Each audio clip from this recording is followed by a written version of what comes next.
I feel sorry for Arsenal. I think people are being really hard on them. I love Arteta anyways. Michael is a good friend. I think people have no problem with the actually Arsenal player. People have a problem with their fans. They believe on anything. I even say I'm not sure I will do a business with Arsenal fan because they will promise you a lot of things, but it will never share. We talk about the Netflix and now I think Netflix season 21 is on its way. I think they start recording, but it's you guys, and it's a banter because people say, oh, I'm anti-Gunners. I love Arsenal, and first of all, you can't hate your babies. It's impossible to hate your babies. But I understand. An example is like, imagine you have a good time with your wife, with your girlfriend or your fiance, whatever, and you enjoy it. You enjoy it. Ooh la la.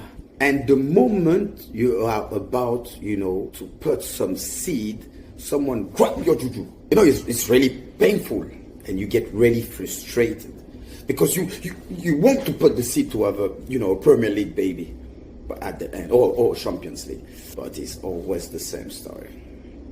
So I'm sorry. It's not like I'm trying to create the buzz with you guys, but I love you, and let's get ready for the next season. And I hope for you, United or Tottenham or Chelsea doesn't win a trophy this year, because this is gonna be terrible. I love this kid. Patrice Evra, with that mischievous grin and a twinkle in his eye, is holding court, probably in some sleek studio or maybe just vibing on a Zoom call, waxing poetic about Arsenal fans. These aren't just any fans, mind you. These are the Gunners, the faithful flock who have been praying at the altar of Arsenal Football Club since the days when Arsene Wenger was serving up champagne football and Thierry Henry was making defenders look like they forgot how legs work. But Evra's not here to sing their praises. Oh no, he's got a bone to pick, and it's less a bone and more a full-on skeleton of grievances. He feels sorry for them, because the world's been piling on these poor souls like they're the designated punching bag of the Premier League. And let's be honest, they kinda are. Arsenal fans are the internet's favorite meme, the butt of every joke, the team that's always almost there, but somehow ends up with a participation trophy and a viral clip of someone crying in the stands. Now, Evra's not throwing shade at the players. The Arsenal squad, fine, dandy, full of talent. Bukayo Saka's out there weaving magic. Martin Odegaard's conducting the midfield like a hipster Mozart. And even Gabriel Jesus is hustling like he's got something to prove. No, the problem, Evra says, is the fans. These are the folks who, in his words, believe on anything. The kind of dreamers who'd buy a used car from a shady dealer because it came with a promise of Champions League vibes. It's like they're walking around with hearts full of hope and heads full of fairy dust, convinced that this is the season Arsenal finally lifts the Premier League trophy, only to watch their dreams crash harder than a dodgy VAR decision. Evra's out here, half laughing, half pitying, comparing their blind faith to someone hyping up a business deal that never materializes. It's savage, it's hilarious, and it's a little too real for anyone who's ever loved a team that keeps breaking their heart. Because this isn't just about Arsenal fans getting roasted by a Manchester United icon. This is about the human condition, folks. Fandom is a microcosm of our absurd, irrational, beautiful tendency to believe in something bigger than ourselves, even when it lets us down year after year. Arsenal fans aren't just rooting for a football club. They're clinging to a dream that's been dangling just out of reach since 2004, when the Invincibles were strutting their stuff, and the Emirates was just a twinkle in a property developer's eye. Evra's poking fun, but there's a deeper truth here. These fans are the ultimate optimists, the Don Quixotes of the football world, tilting at windmills shaped like silverware, while the rest of us, Chelsea fans, United fans, Tottenham fans, oh, bless their hearts, laugh from the sidelines. And as a liberal, I can't help but admire their resilience, even as I cackle at Evra's takedown like it's the punchline to a cosmic joke. Evra's got this metaphor that's so wild, it deserves its own Netflix special. He's talking about Arsenal fans, endless hope like it's a romantic night with your partner that keeps getting interrupted at the worst possible moment. You're ready to plant the seed, he says, to create something lasting, a trophy, a legacy, a moment of glory. But just when you think it's happening, bam, reality slaps you with a red card. Arsenal fans are out here, year after year, getting ready for their champagne moment, only to end up with a flat pint of disappointment. It's a hilarious, slightly unhinged image, and I'm picturing Evra delivering it with that cheeky grin, knowing he's just lit a match under the entire Arsenal fanbase. But let's be real, he's not wrong. Arsenal's seasons are like a soap opera where the hero keeps proposing, only for the wedding to get cancelled because someone forgot to book the venue. And yet, the fans keep showing up, ready to believe again. This is where the comedy gets poignant, because Arsenal fans aren't just delusional, they're devoted. Evra's not hating, he's half mocking, half marveling at their loyalty. He compares loving Arsenal to loving your kids. You can't hate your babies, no matter how many times they spill juice on the carpet, or in this case, choke in a title race. And as a liberal, I'm torn between laughing at the absurdity and saluting their unwavering faith. In a world full of cynics, where we're all doom-scrolling through political scandals and climate disasters, there's something almost noble about a fanbase that keeps believing in a team that hasn't won the league in 2 decades. It's like they're running a marathon with no finish line, shouting, "We're almost there!" while everyone else is already at the pub. But let's not get too sappy, because Evra's roast is peak banter, and it's glorious. He's out here saying he wouldn't do business with an Arsenal fan because they're all hype and no delivery, promising you the moon but handing you a coupon for a free coffee instead.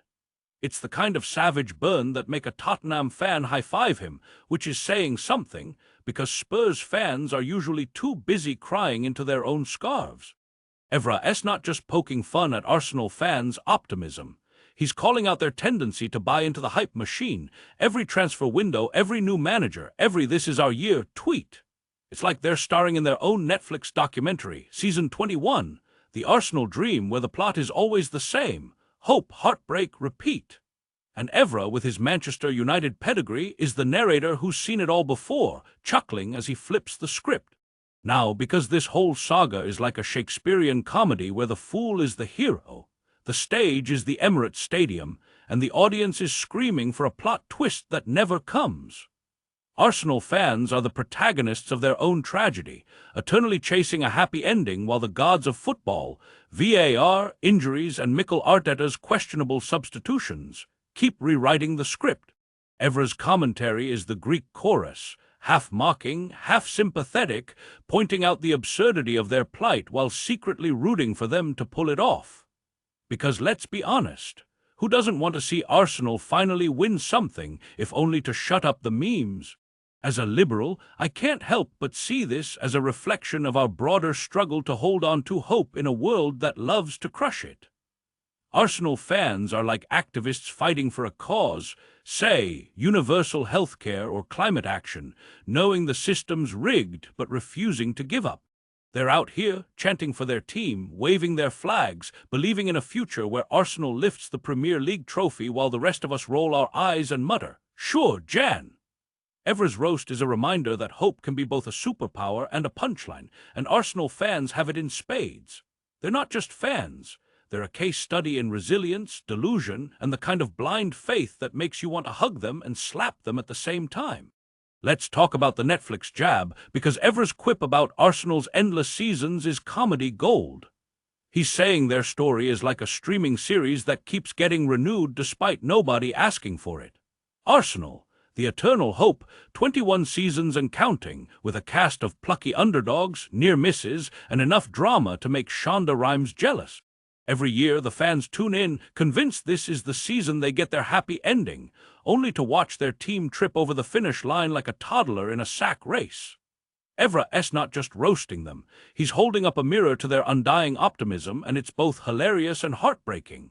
Because who among us hasn't believed in something, a team, a cause, a relationship, that keeps letting us down but still feels worth fighting for? And then there's the rival jab, where Evra hopes United, Tottenham, or Chelsea don't win a trophy, because that'd be terrible for Arsenal fans. It's peak banter, the kind of dig that make a pub full of football fans erupt in laughter or fists, depending on the scoreline.